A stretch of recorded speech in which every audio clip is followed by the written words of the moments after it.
السلام عليكم ورحمة الله وبركاته. كسو دوادا برنامج كينا أوراهي مدن إن لشيكو قيبتيدا لباد oo ammaanta ku soo qaadan doono oraahyo ku saabsan nolosha.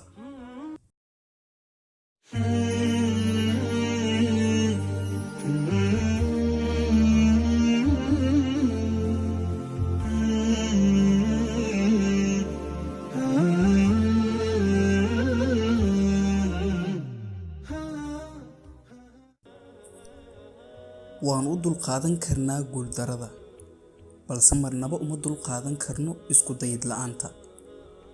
qof kasta waxa uu dhashaa laba mar, waa maalinta uu dhasho iyo maalinta uu ogaado sababta uu dhashay.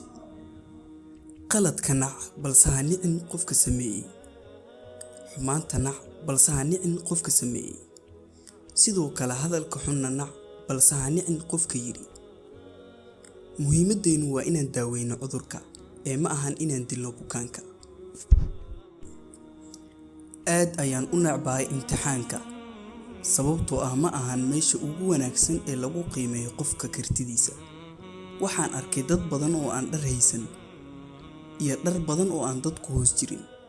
ijeclow ama inacbow ma laha farqi u dhaxeeya.